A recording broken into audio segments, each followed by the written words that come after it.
No matter what your sport, the St. Cloud area has a place for you. The key to success is passion, and that's true in business and in sports. Our passion for the sports industry is strong. St. Cloud is the place of legends. You've got to have heart.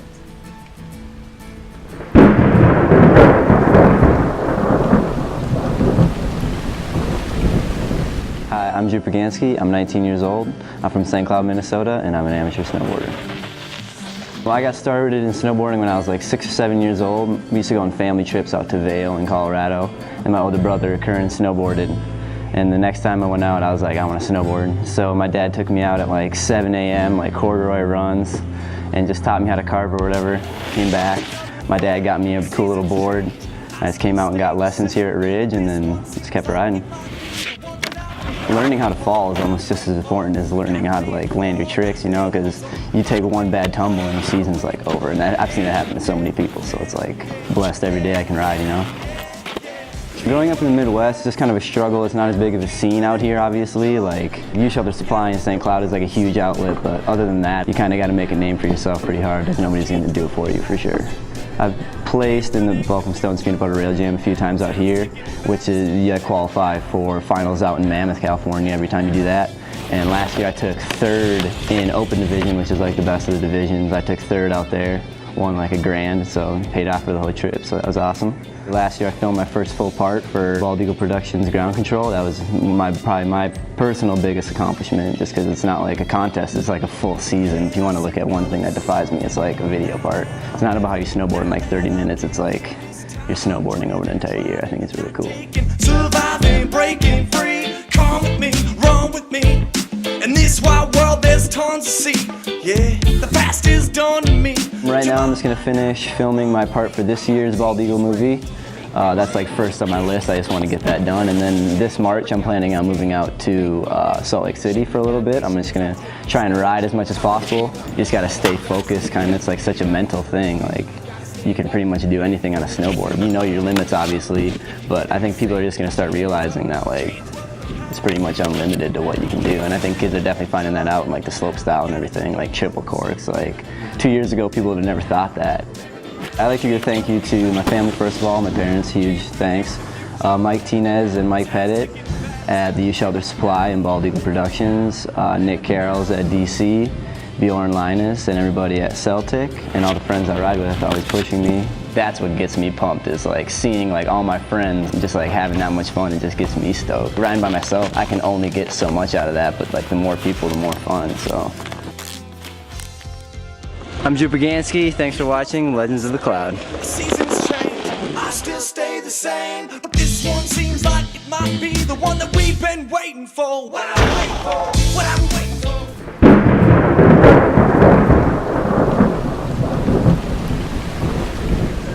I'm Dallas Slate, I'm 11 years old, and I'm from St. Cloud, Minnesota. I started riding when I was 5 years old, so it's been a good 6 years. We built little ramps in our front yard, and I just started like with that. When I was racing, we took our winter off to go ride parks. When we started riding parks, I just instantly fell in love with freestyle.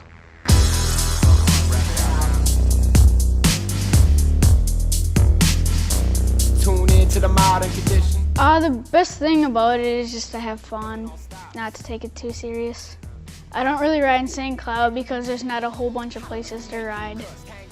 I like to ride at the Twin Cities Fantasy Factory because I get to train and work on all my tricks. This sport's taken me a long way. When I was 9 years old, I did my first show with the Twin Cities Fantasy Factory. The furthest I traveled was Atlanta, Georgia. About 3 years ago, I started riding shows at the Minnesota State Fair. I also got to ride a show at the Target Center, and I was recently out in California for Lil Pro's BMX tour. It's all about positive energy. It's all about vertical attitude. It's the heights and the flights and the thoughts of release, and it's all about positive attitude. Some of the challenges, I broke my finger riding, and just traveling on the road's a challenge because it gets boring. And I've broken a lot of bike parts. My biggest trick when I was 9 was my first backflip. Trying to set apart, dust from ground, meat from limb. Found love, shoulder deep in sin. My favorite tricks to do are tail whips, truck drivers, 360s, bar spins, bar to no footer. Some of the tricks I've been working on are cliffhangers, double whips, 360 tail whips. Some of my role models are Dustin Grice, Brett Banasewicz, AJ Haynes, AJ Naya, Daniel Sandoval. I would like to do a dew tour. I hope the sport takes me far. I hope I don't have any serious injuries. I'd like to thank my parents, Eric's Bike Shop, my sponsors, Bad Endorsement, Link Foundation, and Onyx Hubs. I'm Dallas. Thanks for watching Legends of the Cloud.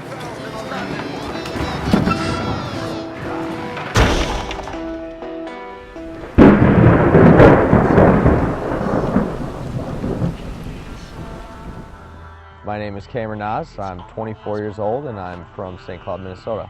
Well, I got started in Red Bull Crashed Ice in 2012 when the event first came to St. Paul. A friend of mine worked for Red Bull, so he had this prospect pass, what he called it. It was basically a free ticket into the event. I gave it a shot, ended up being the top American, and from that they took the top 4 United States riders and they sent us to Valkenburg in the Netherlands, or Sweden, Quebec City, Canada, and then last year I went to Niagara Falls, Canada, St. Paul, I went to Switzerland, the Netherlands, and then back to Quebec City. I'm moving on and staying strong, 'cause it's what you want. Trying hard not to let you down. The progression of the athletes every year is getting better and better. I know that my first year, all we did was lose. It was so hard to keep up with the top guys. And then last year came and I had a great time trial. I was actually the #1 ranked time trial skater at Niagara Falls. And that kind of gave me the confidence to continue to do well. I ended up getting 2nd place at that event. And I just carried the confidence throughout the season. Ended up 3rd in the world at the end of the year. And something I was really proud of. And hopefully just my success will kind of lay some groundwork for all the other US riders that want to come out here and do well as well. I think I started skating when I was around 7 years old, just playing in Lakeville, Minnesota. I played hockey up until my junior year of high school, and then I got cut from the varsity hockey team my senior year. Crashed Ice really doesn't require, just an expert level hockey player. If you took an NHL hockey player, some of the best skaters, they probably wouldn't be able to make it halfway down the track. You kind of got to have a background in multiple other extreme sports to translate into Crashed Ice as well. My big sport was aggressive inline rollerblading. My mom actually owned a skate park for a few years in Burnsville, Minnesota, and that's kind of where I just spent all my time in the summer. And I've always stuck to snowboarding, mountain biking, BMX racing, all those things, and they all translated into Red Bull Crashed Ice. Some of the challenges that I face on a day-to-day basis is getting better at the sport. It's hard to train because there's no permanent tracks, but we just kind of have to get creative. And one of the things that I've done recently is the last week I've been up in Duluth, Minnesota, actually building the first permanent ice cross track in the United States. So what's happening is more and more people are training year-round, really creating a sport here. It's no longer really a sideshow. These are serious athletes that really want to compete. The talk is there's going to be more and more permanent tracks and more athletes willing to compete. So the sport's just taking off incredibly fast. My goal is to compete in the sport as long as I can.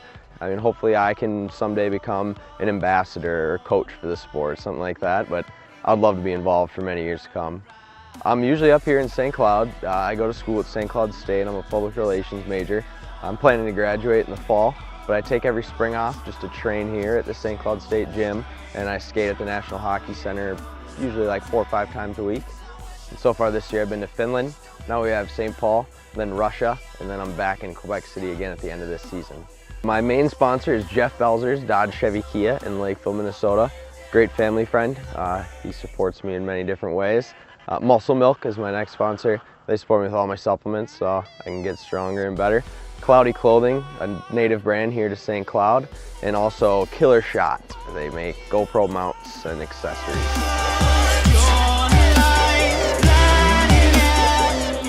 I'm Cameron Nas and you're watching Legends of the Cloud.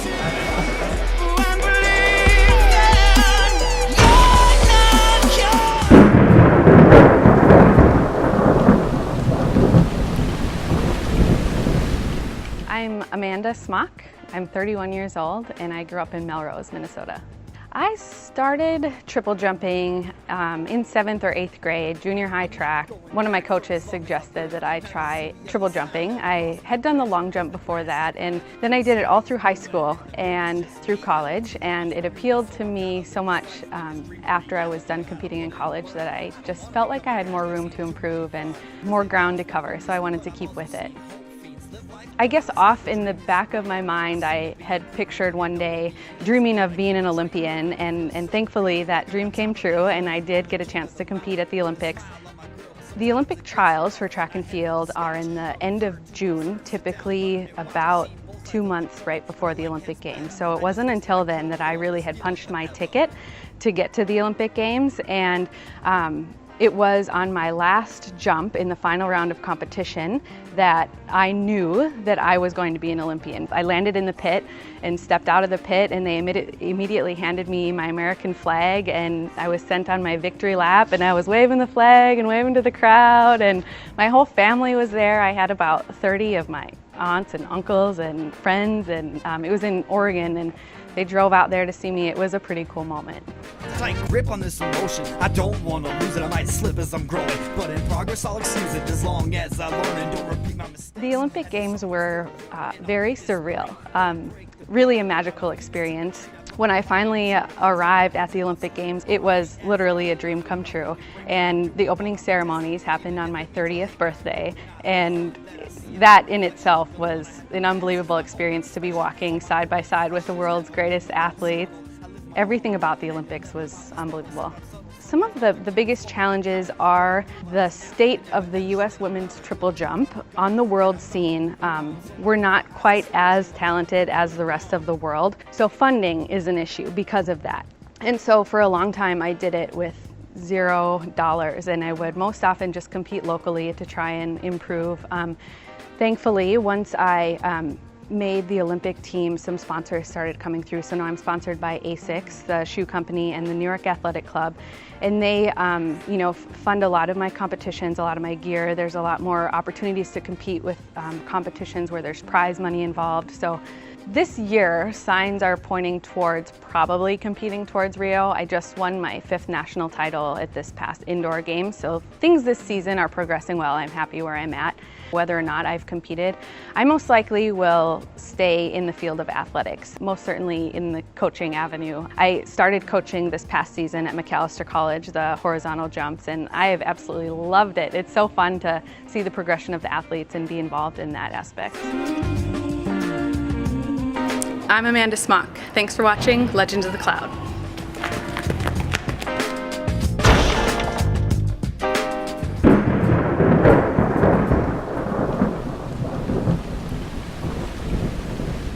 Hi, I'm Kaila Savage from Malacca, Minnesota, and I drive Heartbreaker Monster Truck.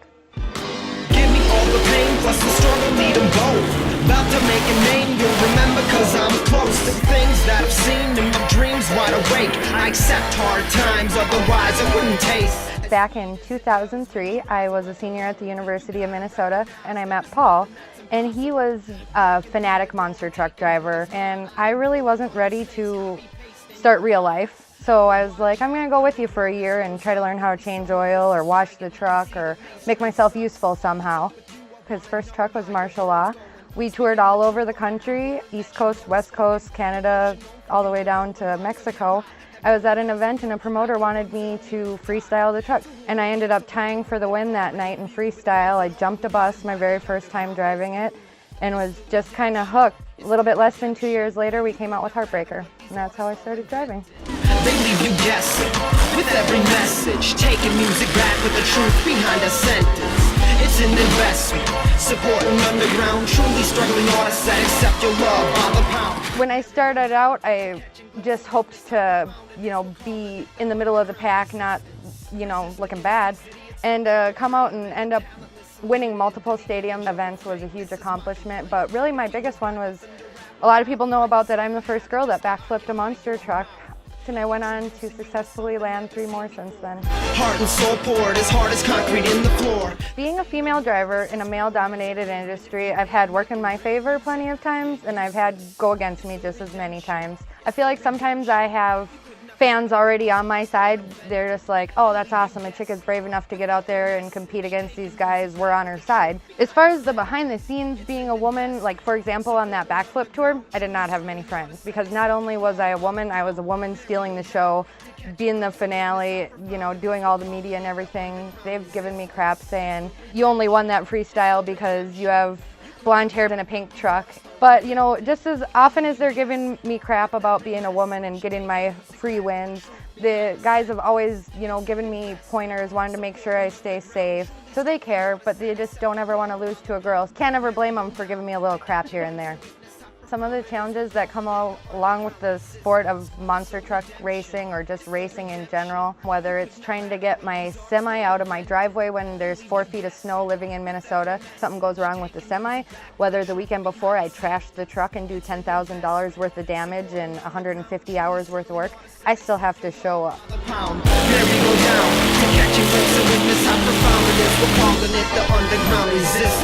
It's the redemption, it's the redemption. You could not fathom what these artists are inventing. They leave you guessing with every message, taking music back with the truth behind the sentence. I'm Kaila Savage, and you're watching Legends of the Cloud.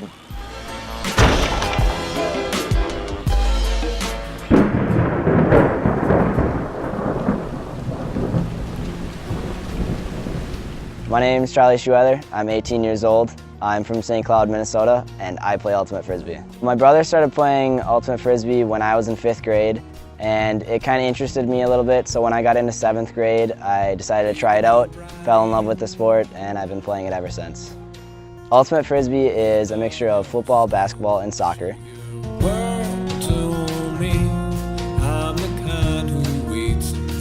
It's played on the same field setup as a football field, so there's 2 end zones and a playing field. Your object is to catch the Frisbee in your opponent's end zone, just like in football.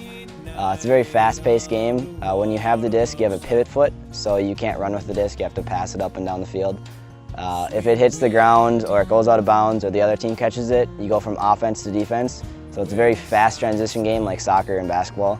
Ultimate Frisbee has taught me a lot. The sport is self-regulated, and so you have to learn to respect your opponents. So you can't bend the rules. You can't use the rules to your advantage because other people on the field will call you out for it.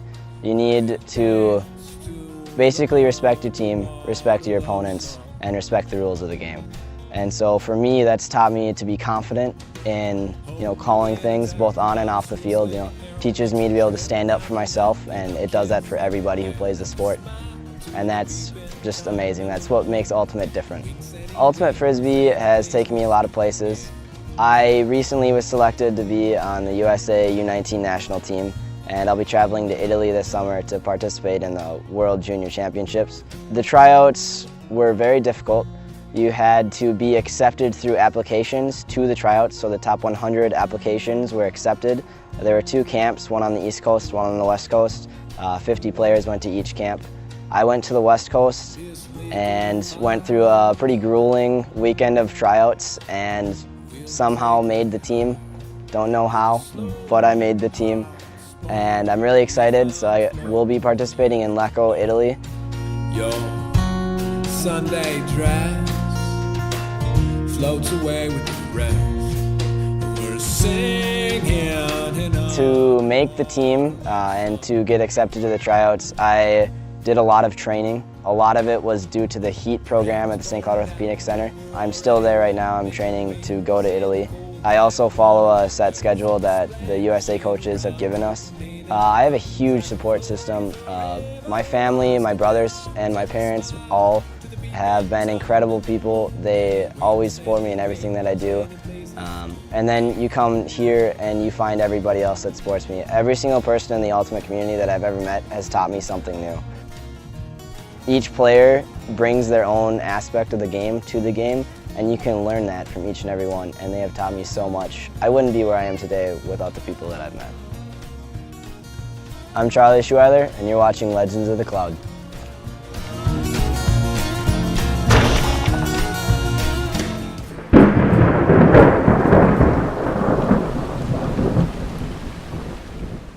My name is Nick Tayluki. I'm 34 years old. I live in Cold Spring, and I'm a powerlifter.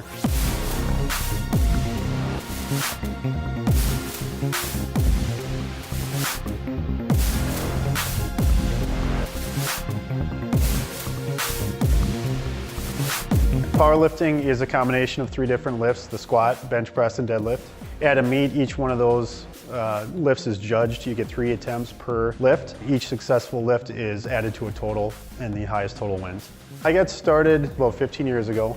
Paul Ellering, who used to coach the Road Warriors in the WWF, opened a gym. I just started training there for sports and did a meet or 2 there and met some of my coaches and friends who I still stay in contact with, and we've traveled the world together, going to world championships and things like that, so it's been a lot of fun.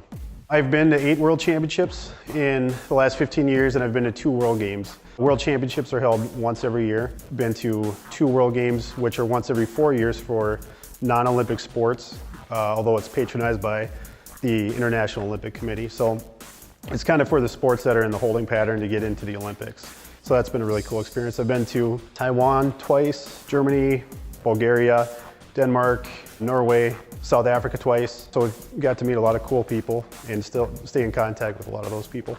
Some of the challenges you face in the sport: most powerlifters have real jobs, so you have to make time to train. Other challenges are monetary challenges, where there is just not a whole lot of money in the sport, so a lot of the expenses are paid out of pocket. I plan to return to the World Championships. You have to win the national championships to do that, and it's always a challenge. There's always people out gunning for you. I've won the last 4 nationals in a row, so I want to try to keep that going the best I can, as long as I can. Obviously, I'm not going to stay young forever. However, there are guys like my coach Gary, who are close to 50, 60 years old, that are still hitting personal bests. They're pretty inspiring to me. Family's been huge, very supportive. They travel a lot to watch me compete, so that helps a lot. My coach Gary has traveled around the world with me. Brad, another friend of mine, has traveled around the world. Going to world championships, especially the first few, with those guys around, it made it a lot easier to kind of settle in and be ready for it. I'm Nick Tatluki, and you're watching Legends of the Cloud.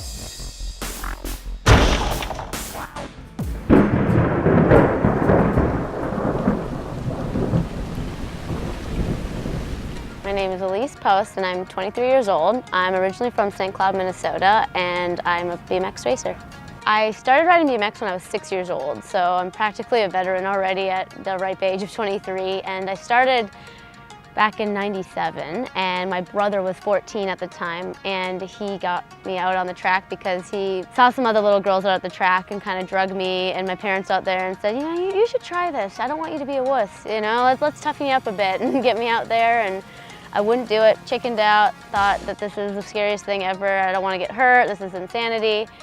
My dad wanted to pull my membership and get his money back, and then my mom's like, okay, 1 more week. And then I went back the next week and finally did it and got my little first spill out of the way, got a 2nd place in the end, and the rest is history. We were at tracks in Brainerd. That was the very first one, and St. Michael were kind of the only places that we went at first, and it was kind of my brother's idea eventually that, hey, you know, why don't we make a track that's close by so we can ride it all the time? And here we are, however many years later, and we're all still involved with this track here at Pine View Park. We've been part of it since day 1, and my dad right now, he's still out here running this track, and they're still out here doing a good thing for 150 kids 3 nights a week. Support goes, for me, I mean, back all the way to being a kid here, having this track, my parents and all the locals, volunteers out here in St. Cloud and the city being so supportive all along the way. And on top of that, obviously, you know, the USA Cycling program giving me a chance from a very young age to kind of come in and compete in the international ranks and support me as an athlete was amazing, and getting the opportunity to live out there and train out there was great. And I have my sponsors, you know, REDLINE, I've been with them since 2009, and they've been a backbone for me. I couldn't be doing what I'm doing without them at all. BMX is known to be quite a rough sport. Injuries are quite common. We're kind of risk takers, and we're doing something that, you know, you hit the ground on essentially cement like dirt and, you know, asphalt turns and stuff. It doesn't feel good, and usually something's got to give. So I probably had like 4 surgeries in the past 4 or 5 years, and that adrenaline junkie rush and that feel of overcoming those things is what keeps me coming back and doing more. And every time I seem to come back, I just get a little bit better every time, and that's something that I'm really proud of, and I know my parents have been really proud of, just overcoming those things. And then obviously one of the biggest challenges of my life was trying to race here in this past year with, I mean, everyone in the town pretty much knows who my mom, Cheryl Post, was, and losing her was, you know, that was a whole nother thing. And yeah, everything else seems pretty small after that, and just trying to have fun and have, you know, my family loves the sport and stick to it and keep chugging away at becoming the best I can be. I don't think I've reached my full potential at the sport yet, and it makes me excited to know that there's more. Rio is a big goal of mine, and getting kind of another chance to show what I'm more capable of and not just end it, you know, lights out, not remembering. So I definitely want to have a redo at that, and I want to go for world championship titles. I've been, you know, right there how many years in a row now. I know it's in there, and I definitely want to get a world title under my belt and win a few more races around the U.S. and kind of just avoid reality and real world jobs as long as I can and keep living the dream as a kid and riding a bike and doing something I love. Hi, I'm Elise, and you're watching Legends of the Cloud.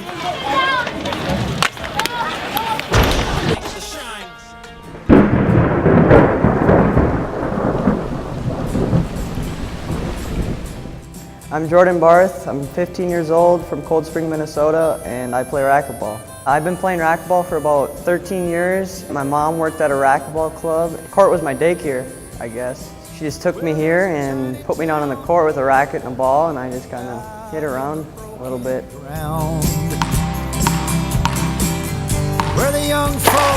I have 17 gold medals with the Worlds and Nationals combined. I've won every age division so far.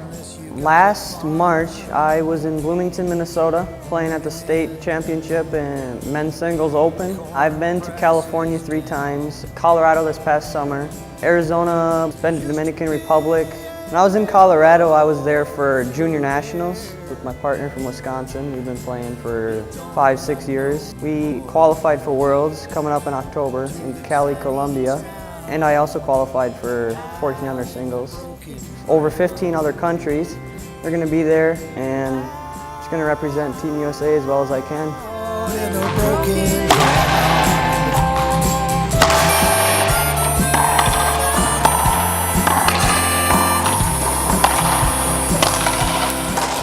When I won my first world championship, it was in Los Angeles, California in 2012. We were playing Costa Rica in the championship, and we came back in the tiebreaker. We were down by a lot and came back and got it, and it really didn't hit me for about a week when I got back to school and with all my friends, and just realized that I just got a world title and I got a gold medal sitting at home. With a picture of an old man praying on the wall. I'll be going for the second world title in October, end of October. I actually could get 3 there because I'm playing 1400 singles and 1600 doubles.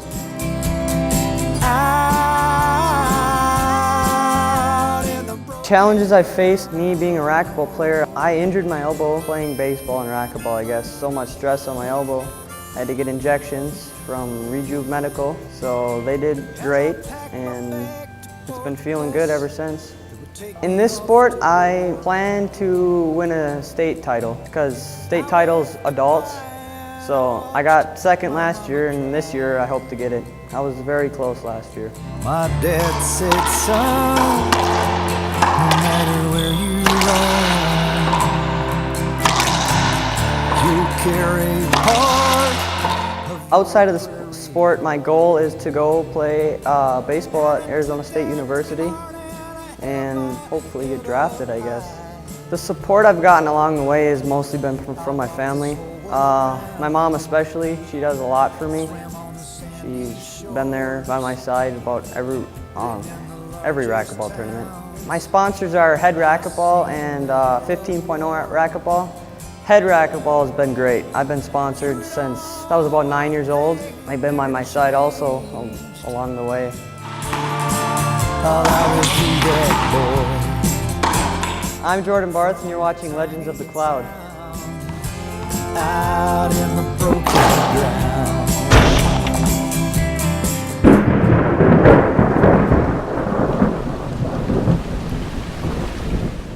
I'm Shane Sabraski, and I'm from Rice, Minnesota. I'm 36 years old, and I'm a dirt track racer.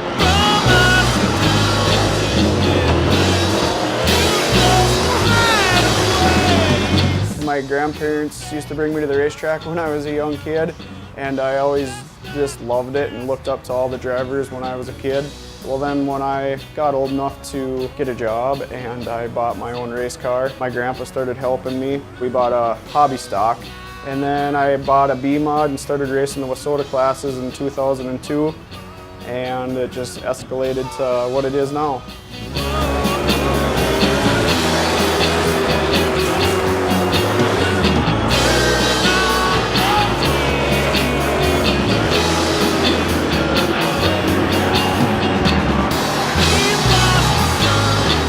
I have won a lot of fairly big races like Wissota 100, Western 100. This year we were able to win a legendary 100, and I won Mod Nationals. It's like the highest paying race in Minnesota. It was like $7,000 to win. That was my rookie year in a modified.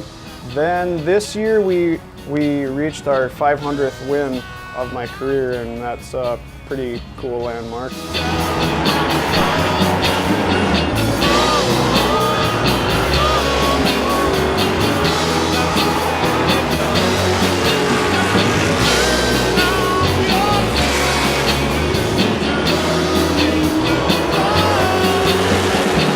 Some of the challenges I face is just enough time. I mean, I drive cement truck for a living during the week, and to come home and work on the cars, and I have two kids that are 3 and 7. It gets to be really time consuming, I think, is the biggest thing.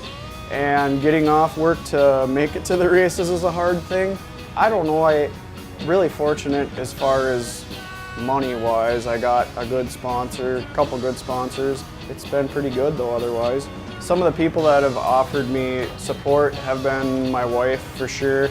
My grandpa's been a huge part. My parents have always helped me out, and I have great sponsors, West Metro, Buick GMC in Monticello, and Express ATM Services is Butch Anderson. He helps me out. DJ, Travis, Mike, Chris, Dexton, Pat, Zach, and if I'm forgetting anybody, I'm sorry, but all those guys helped me out a ton, and I couldn't do it without all their help.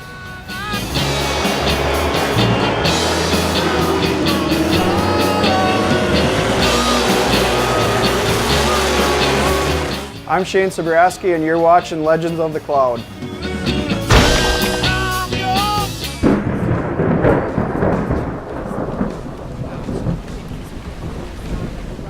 Hi, I'm Jay. This is my son Cullen. He's 4 years old from Rice, Minnesota, and he is a 3-year-old world championship strider racer.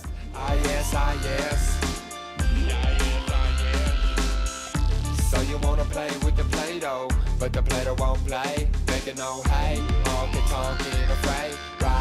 Yeah, we're a big motocross family. I had a nephew that had a Strider bike when Cullen was 2, and he tried riding that, had a lot of fun, so we decided to get him one. It started helping his balance right away. He actually was able to get on a dirt bike at 3 years old, and it just kind of progressed from there. Yeah, he just loved it in general. Rides it all the time, non-stop. We got a couple ramps set up that he likes to jump. Conditions so modern, searching for a broader view from the ink blotter. Caught up in the scar, the solder, making more of the war is yours. Chose my own course, force-fed and tortured. I searched for the source. 4 different candles, more than you can handle. So we heard about the National Strider race in St. Cloud, Minnesota. We're from Rice, so it's just a couple minutes down the road for us. We went there, we're nervous, we didn't know how he was gonna do. We had a lot of confidence in him. He won his heat, so he went into the main event. From there, he got 2nd place in the main, and then that kind of started off the whole racing thing. When I feel shook, I shake, I break it. Look for an option, quick as a wink, come flying like a rocket, going down like a possum. Decided to jump in the car with another buddy of mine and his kid that in the same 3-year-old class. Drove down there, a lot of competition, a lot of kids. I think there was 75 kids in his class. Felt like we were way out of our league going there. There's kids from literally all over the world. He pulled the whole shot in his heat, got put into the A class right away, and then come for his main, pulled the whole shot again, and just walked away with it. So it was a pretty proud day for everyone.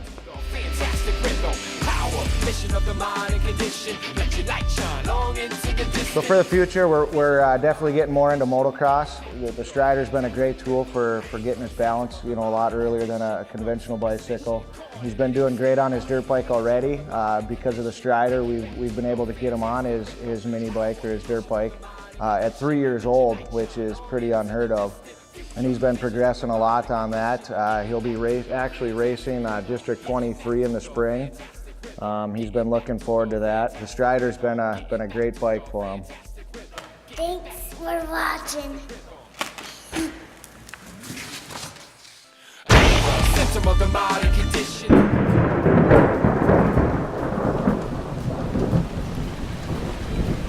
Hi, my name is Annie Schlepper. I'm a member of the U.S. Women's National Ice Hockey Team and also, most recently, the 2014 Olympic team.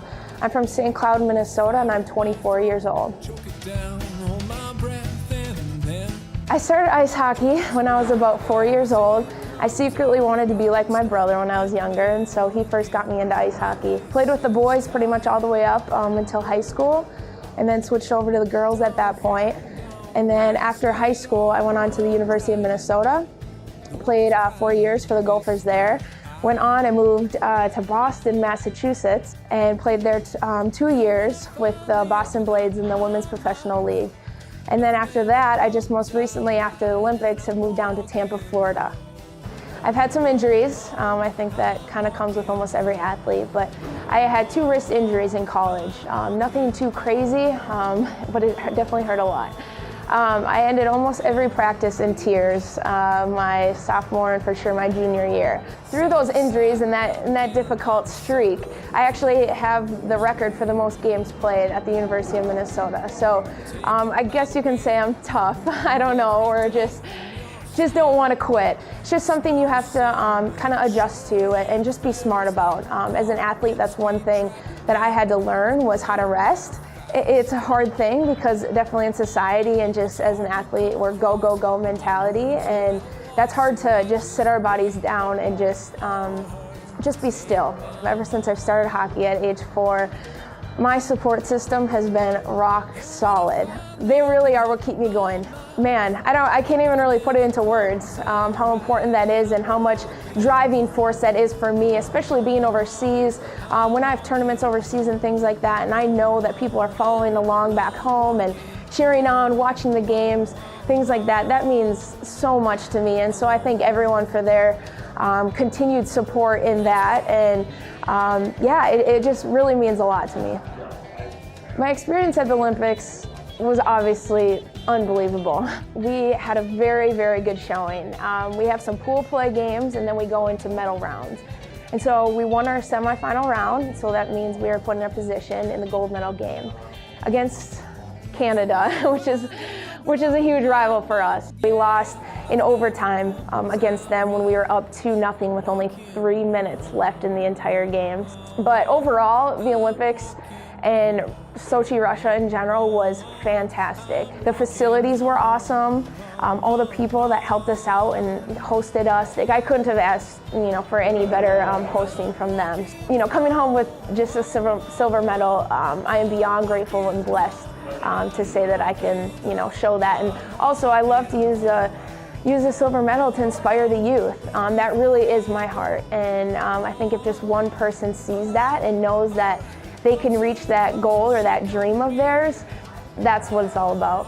Hi, I'm Annie Schlepper, and you're watching Legends of the Cloud.